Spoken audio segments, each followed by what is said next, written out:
Yo, yo, yo, we are back with another episode. Today we are talking with Caleb Ulffers, CEO and founder of Haven Athletic.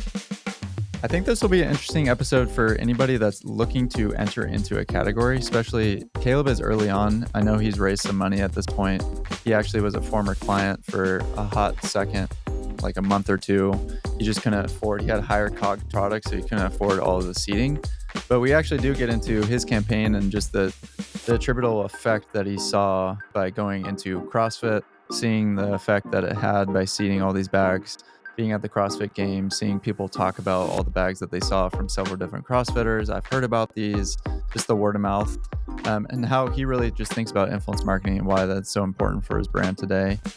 So if you're specifically going into a new category or wanting to really silo in and be known for being a part of a certain community or category, I think this episode will be really insightful. Let's dive in. I want to shout out and thank our sponsors here on the Influence Marketing Blueprint podcast, Social Snowball and Mighty Scout, both tools that we use internally and recommend highly to D2C brands that are wanting to leverage influence marketing and paid social and creative. Go check them out. All right, squad, we're here. Taylor, what's up? How we doing? Caleb, thanks for joining us, man. What's up, guys? Thanks for having me on.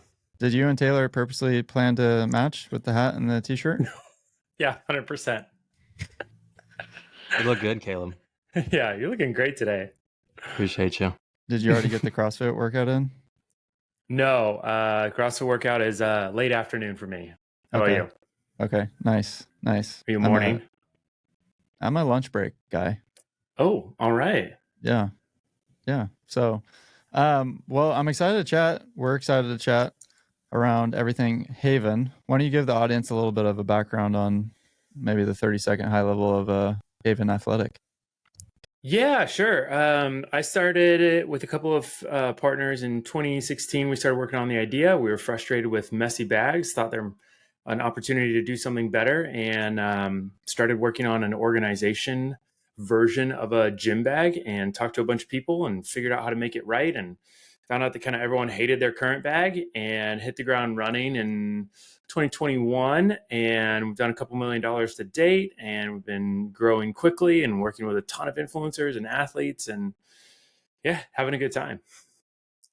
You guys were on Kickstarter. Are you guys still on Kickstarter?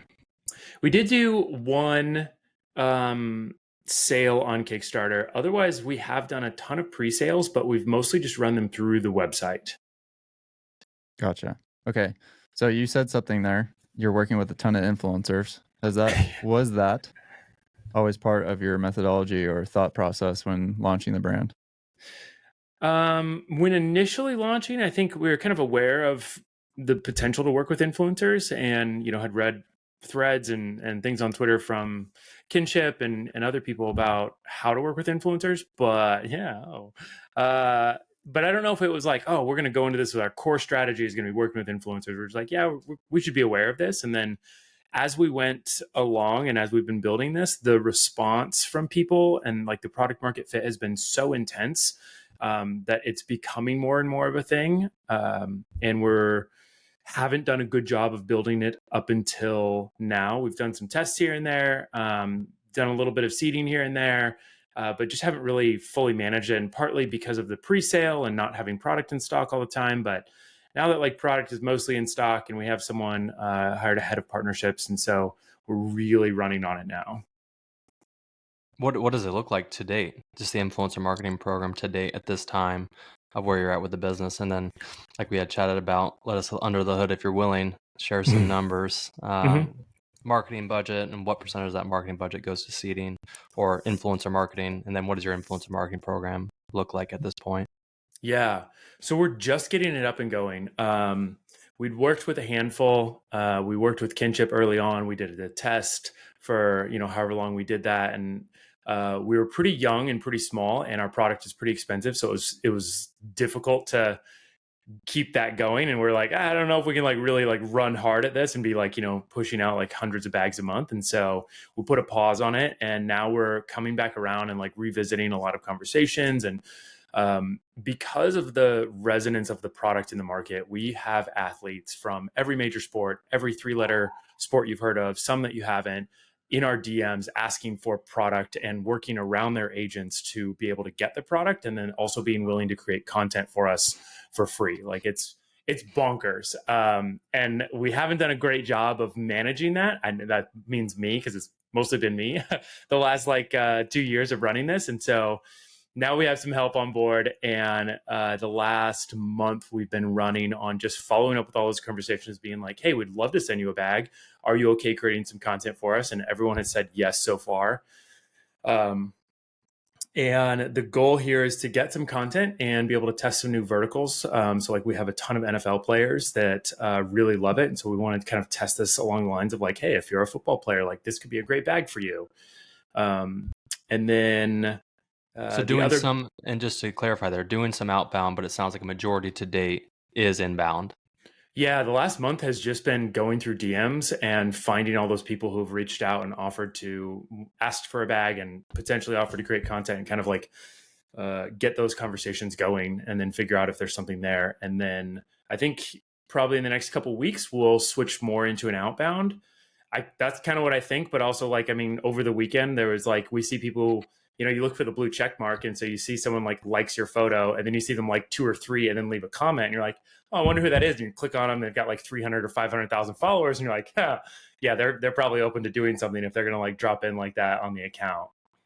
Is there anybody that, and totally understandable if you can't name names, but is there anybody that was like, holy crap, I can't believe they're liking our stuff or DM'd us?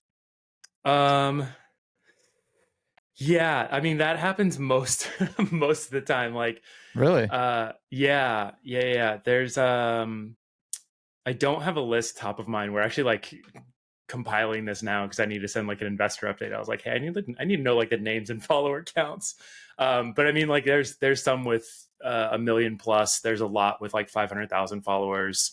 There's a lot of pretty big, not major. Like it's not like Tom Brady level by any means, or like Kim Kardashian by any means, but some big names in the sports world, some big names in the fitness influencer world. That we're pretty excited about that should be dropping some content soon too. And so then we can promote it. Awesome. So I noticed that you guys are, I mean, I associate you guys in the CrossFit space. You probably don't like that to be like siloed in, or do you? Yeah. No, we've been very intentional about that up until now being, you know, we're kind of a bag for CrossFitters. Like as we just talked about, like I'm a CrossFitter and that's kind of how we got the initial idea. And some of my favorite people that I've followed have always, especially in like the tech world, have talked about this. There's riches in niches, and just starting very small, you know, and even you consider like Amazon. It's like they didn't start as Amazon; they started as an online bookstore. And typically, if you can niche down into a group, you can grow a following that can then help you expand into more broad. So we're okay being the CrossFit bag, and by the time this comes out, we'll have the announcement. So I can tell you guys, because we're announcing tomorrow, we're the official gym bag of the 2023 Noble CrossFit Games. We have an official partnership with them. Yeah, one of their 7 premier partners that we're really excited about. It comes with a licensing deal. So we actually have like a CrossFit branded bag and a bunch of promotion and booth at the games and all of this other stuff. So we're just over the moon to partner with them. Are all the athletes getting a bag? This year, no. Okay. Next year, yes. Okay, gotcha. And is that just strictly out of negotiations, or is that inventory? Timing. Yeah, we're a little too late. We spent a handful of months working through the contract, and we were just a little too late to get the product made because our product cycle is about 4 months. And so by the time we started pushing it, and it was like, we can get some product in, and we did make some product, but it wasn't going to be guaranteed in time for the games. And so we were like, well, we have a bunch of product. We were kind of planning on seeding that to all of these athletes, but now it's not going to be here on time. It's too risky to kind of play this. And they're like, well, let's just sell it as our first co-branded product to the general public. And then we'll do in-kind stuff next year. I was looking at, after we worked together, I know we only worked together for a month or 6 weeks or so. I remember you tweeting about, Taylor, I'm sure you remember this as well, when you tweeted that you went out to the CrossFit Games and you had the power of seating, and you saw how so many people saw several people post about it. People were talking about it. I keep seeing these bags everywhere. Yeah. how much of that was a takeaway for you in terms of, and this isn't just like a pat on our back, but obviously it's the principle of just going about building relationships the right way, especially when you're entering into a community. How has that impacted your brand? Huge. August last year was a big defining month for us. We had our booth at the CrossFit Games. So it was the first time we were doing anything in public. We were getting product in stock for the first time since we had started in January of 2021. So it was about a year and a half that we pre-sold product until we had enough money to buy enough product, to get enough product that would actually be in stock for a period of time, not just sell out right away. And so at the games, people came by and had mentioned that they had seen it.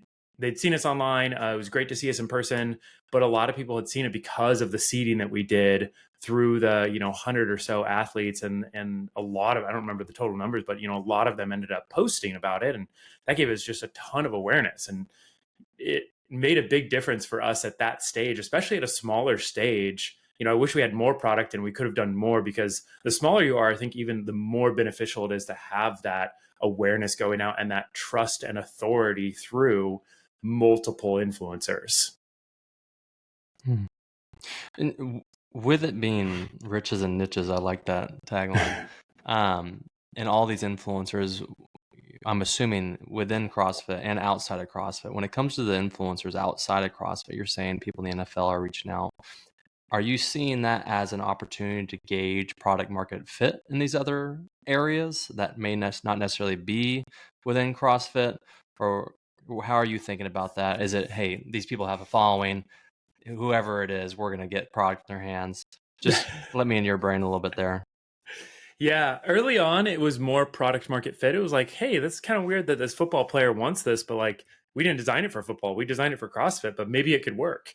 Sand volleyball player, hockey player, baseball player, all these athletes. And we're just like, why not? Like, and some of those people so John Weeks is one of our OG players from the Houston Texans. He's a long snapper, and he's now kind of a friend, and he's a huge supporter and super kind and loves the product and has shot content for us for free. We just did a shoot with him at summer training camp.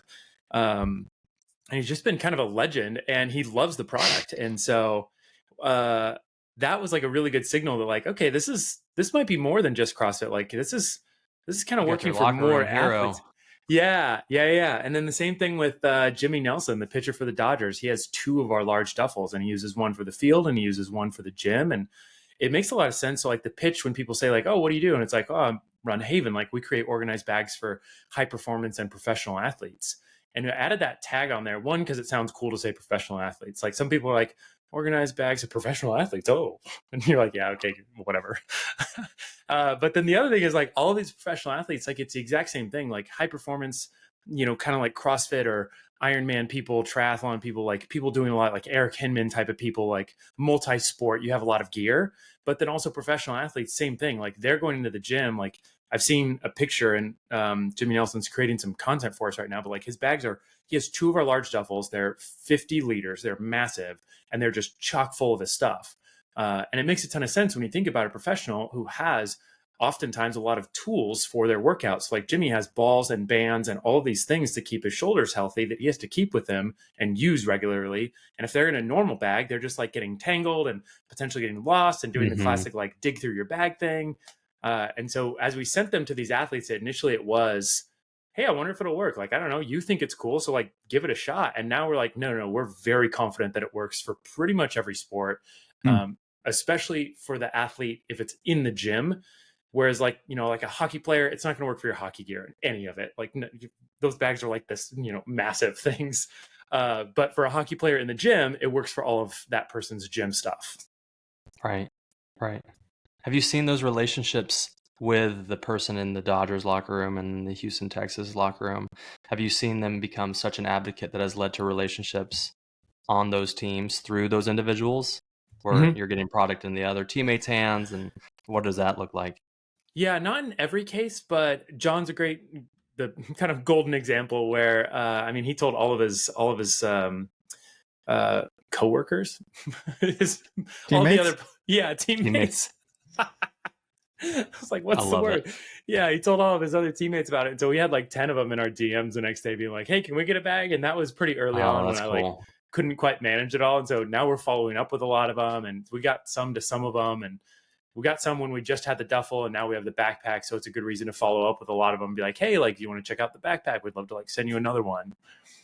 I was Nice. looking at your guys' Instagram before the show, and I saw this guy tag the Houston Texans working out, and I'm like, this guy's not an NFL player, and it makes sense now that you said he's a long snapper. I was Yeah. like, who is this guy? He's like, Yeah. he looks like a dad working out, and okay, now he's a Yeah. long snapper.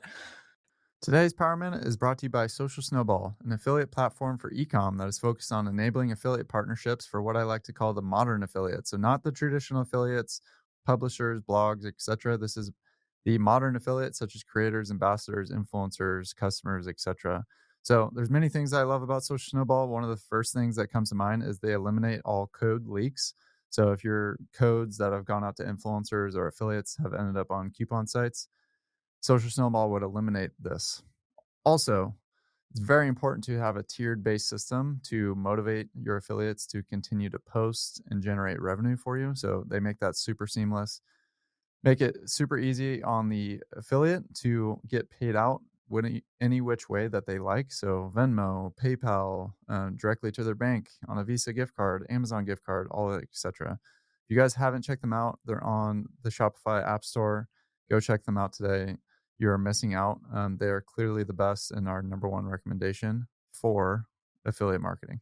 Yeah. I wanted to go back to the CrossFit piece. Sorry, Taylor. Mhm. I'm just going to geek out on the CrossFit side of things. But it's funny when I was thinking about Kalo entering CrossFit back in the day, and it was such a different beast. Like, Mhm. I mean, 2014, 2015, it's like really coming on the scene in a huge way. And we sponsored and worked with Jason Khalipa, kind of like the OG of the CrossFit space.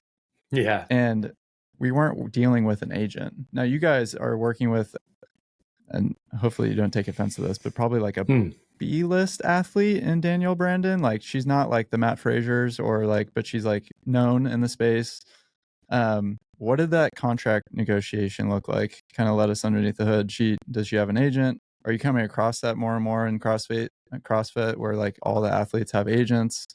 Like, cause this is like 9, 10, CrossFit been around more than a decade now, but in terms of like the athletes and being like big time social media influencers in that space and tight knit community.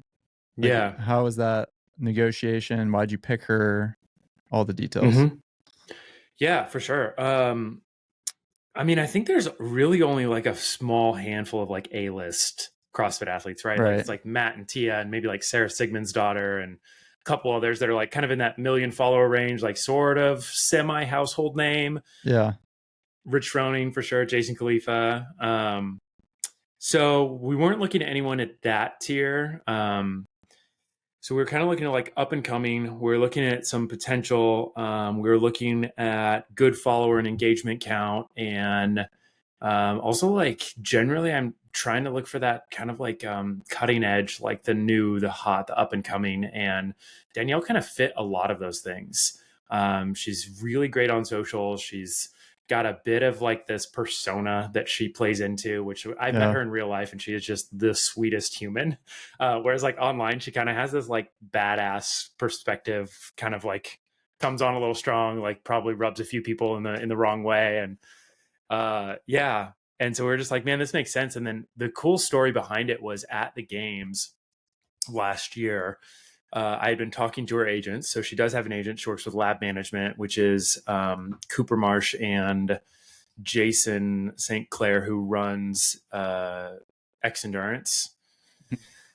And they manage a handful of athletes. And so they manage her. And so I had reached out and we had like started chatting and I was like, let's chat. I'll be at the games. And so they came by the games. We got to meet them, kind of like talk a little bit more about what the contract could look like, or just even at the games, I met with a bunch of managers to be like, what does an athlete, like this was my first athlete contract ever. I'm like, what am I looking at here? And it's like, there's some smaller tier athletes anywhere from like 250 to $500 a month, all the way up to, seems like some of the bigger ones are closer to like 3 to 5K a month. And then some of the bigger ones, maybe like 7 to 10K. I don't know what like an A-list like Matt Fraser Yeah. Signals.are type, I'm sure they're, 10 plus for sure a month.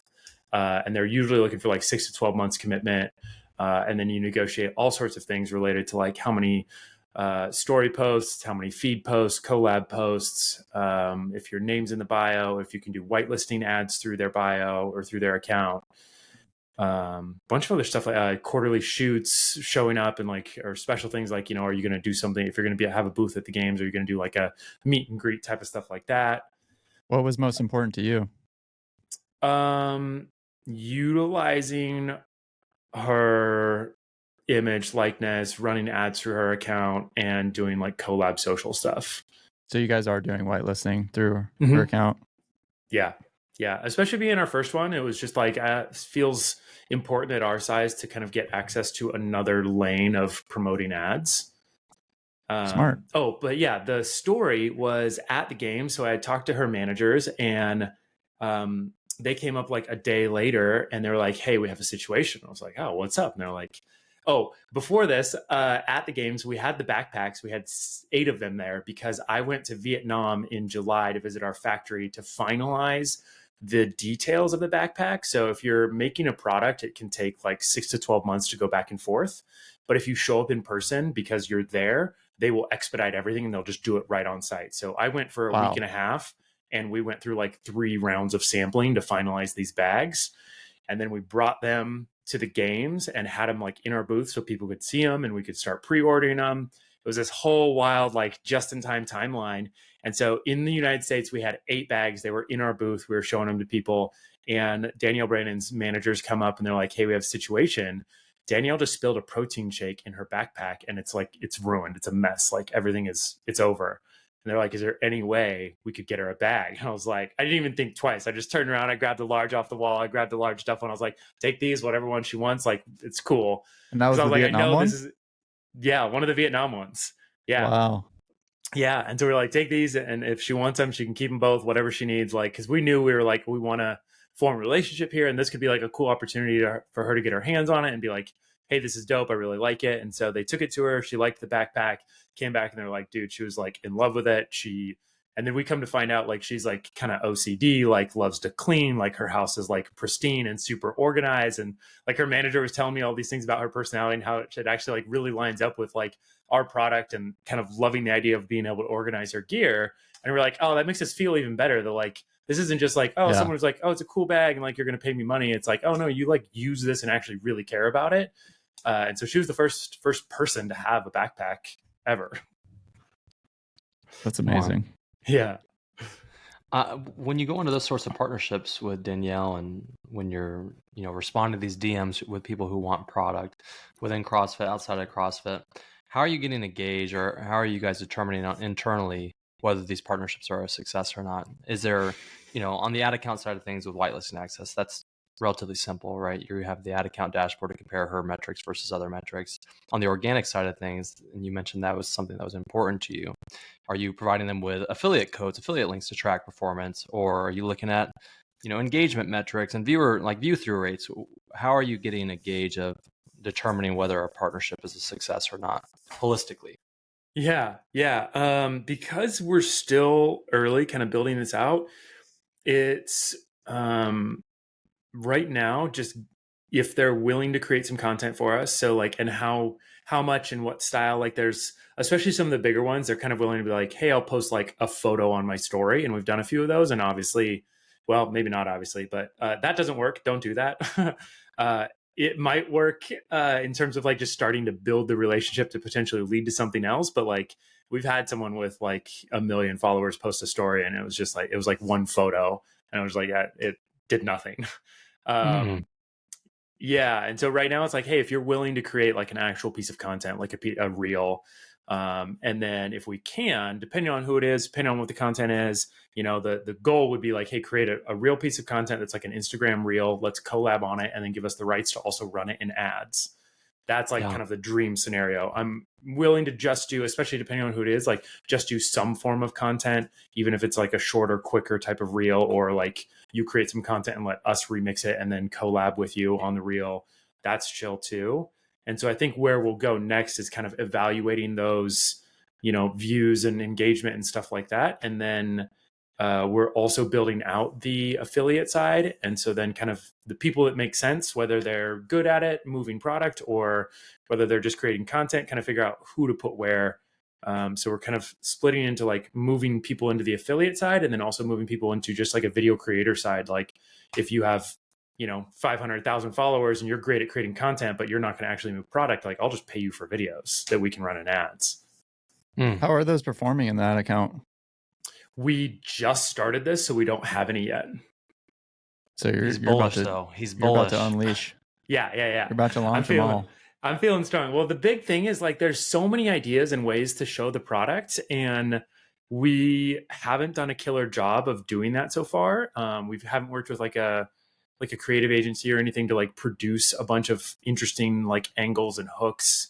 I've done a lot of the stuff, and then our current agency just kind of does the editing portion, just chops it up a little bit. And so that's kind of one of the gaps that I've realized over the last like 4 or 5 months was like, man, we really need someone to like concept storyboard ideas and explain how this works more than just like, oh, I have a messy bag and now I have an organized bag. Like people get it, and we need something a little bit more than that. Today's Power Minute is brought to you by Mighty Scout, an influencer tracking tool. So you've probably heard Taylor and I talk about Mighty Scout at length in past episodes, but today we want to take special time to speak to it specifically. So if you are investing in any sort of influencer marketing to a degree, I highly suggest getting on Mighty Scout. First of all, it's going to track all of your organic posting that goes out. So if you're doing seeding, pay for posts, you can drop in all your influencers by campaign. And then once those influencers are in those campaigns, they're going to immediately start being tracked if and when they mention you by handle or any hashtags that you give it. So it's going to give and pull all that content, most importantly, so that you can know who posted, you can reach out for content rights, etc. Also, it's going to give you all the reporting and ROI on those things as far as metrics wise. So you're going to be able to know the vanity metrics that go out around those influencer posts. You're going to know everything that it goes into around influencer marketing in regards to Mighty Scout. So if you haven't checked them out, highly suggest them. Go to mightyscout.com to find out more. On the affiliate program side of things, what's the thought process with not just onboarding everybody into the affiliate program, just with the thought in mind of, hey, they're only going to make a sale. They're only going to make any commission if they generate a sale. So is there any harm in not allowing everybody onto the program? Or what's your thought process there? I mean, and then having like a handful of those people on separate, programs that create content for you. But instead of just completely dividing it, hey, you're this affiliate who posts and you're that, you just create content. Yeah. Is there harm in your mind of just allowing all these creators as well, though they don't generate sales per se, to be in the affiliate program as well? Or how are you thinking about that? Yeah, good question. I don't like the idea of, hundreds of affiliate codes out there. I do like the idea of making it a little bit more special because it's a high price product. We do have good margins. And so we have the opportunity to share a lot in that with our affiliates. And even within there, like we're going to tier that out where it's, if you want to be an affiliate, there will be a commitment to creating a certain amount of content regularly. And then if you're good, like you can kind of tier up into making more money, even kind of getting to like a wholesale type of relationship where it's like you're good enough and you push stuff and you move product, we would be happy to give you the same deal that like we give to a wholesaler. The other thing is we're working on a loyalty program that I'm super excited about, that will be kind of along the line if you ever saw like Cometeer coffees, where first referral you get something like a hat or a shirt, third referral you get something, fifth referral you get something, 10th referral you get something. And I think a lot of people there's a lot of loyalty programs out there, but I think a lot of them are pretty mediocre. And Cometeers was the first one where I was like, I got their coffee. I really liked their product. And then I saw their loyalty program. I was like, oh, this is legit. Like that's a $40 tumbler on three referrals. That's a $150 kettle on 5 referrals. I was like, that's a kettle I like. It's a brand that's really high quality, not just like, here's a shirt, here's a mug, here's a pad and a pen. And you're like, no, I'm not going to refer your stuff for like chintzy crap. And so we're trying to do the same thing where haven't announced it and haven't quite finished it yet, but tier 2 would be like an Airwave, which is this like $40 like mouth guard breathing thing for CrossFitters right now, but I think it works for a lot of other sports. Or like a month of AG1. Tier The 5 referral tier will be like $150 gift, like a pair of Metcons or something along those lines. The 10th referral will be something worth like a Hyperice massage gun or something, kind of worth like about $300. Because if you're referring 10 friends, like we have the margin to cover that and are happy giving you like something really high quality. That's awesome. We had Matt Mulinex, I'm pretty sure I just butchered his last name, but his brand Use Huron on his P&L for basically influencers, literally called We Make Friends, and it's $5,000 a month, and he's totally happy if it's just $5,000 a month going out. He doesn't know the ROI. He just believes that there is an ROI and that it's going to pay dividends over time, and it's a organic flywheel that's going to build momentum. Mm-hmm. How do you think about that? Because I get the impression that you're thinking about this pretty holistically. Like, you got an athlete, kind of face of the brand, flag bearer. Mm-hmm. You're responding to outbound or inbound. You're thinking about it holistically. You're starting to get tracking. You're going to start getting content into that account. I get the impression it's just kind of like it's a little bit early, premature for you guys to really put like an analysis of like, does this work for my brand or not? But you are very bullish on it. So how are you thinking about it, just even from like a P&L standpoint to just overarching, like what's the ROI here? Yeah.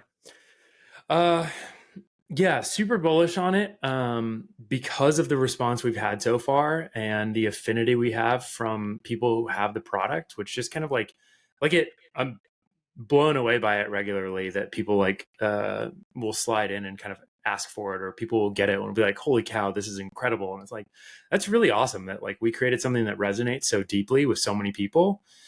And so I think that's partly why I'm really bullish on like building this out even more, is because we know so many people who are so fanatical about it and tell their friends about it. And we have a ton of like organic traffic and word of mouth. And I mean, even like at my gym, half of the gym has bags now. And if someone doesn't, they'll like ask a question and someone else who has one will like come over and they'll be like, oh, let me tell you about why I like mine. Like they'll just like jump into the conversation because they're excited that their bag is so cool.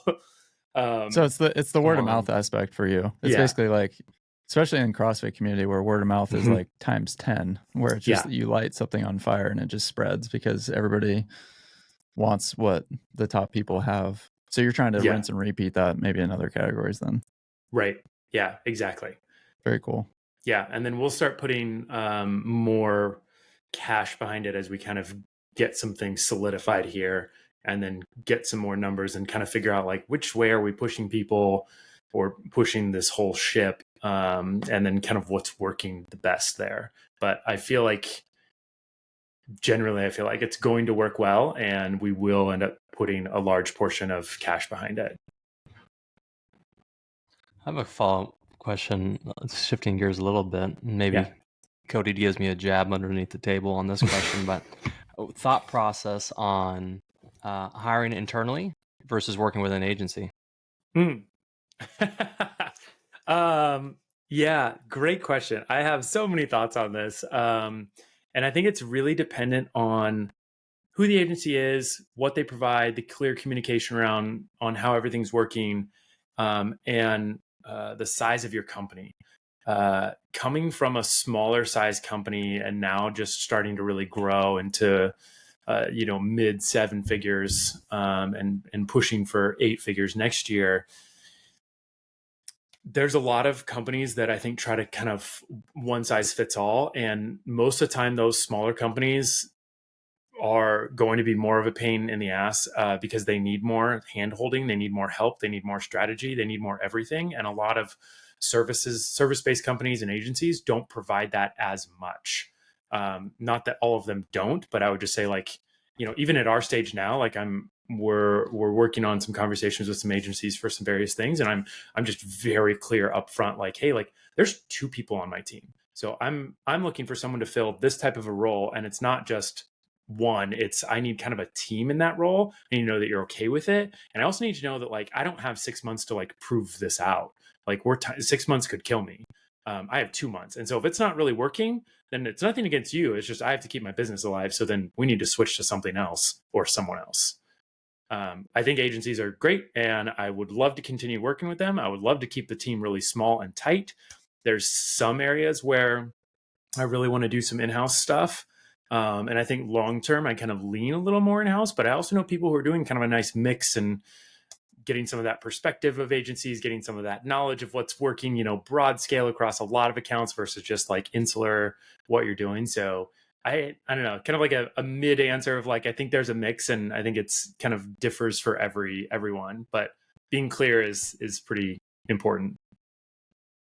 Super helpful. I was just curious based on obviously our interactions with one another, but it seems as though it was a little early on in our initial partnership and took a lot of those principles and applying it to the long haul strategy here. Yeah, for sure. Caleb, we appreciate you coming on, my man. Yeah, you bet. Thanks for having me, guys. This is fun. Where can people find you if they have follow-up questions around kind of what you're doing in the CrossFit space, or even with your influencers, maybe following up, like how'd that content do in the ads, et cetera, et cetera? Yeah, Twitter is pretty commonplace. So at Caleb Ulf, ULF, easiest place to find me if you want to follow up and chat about anything.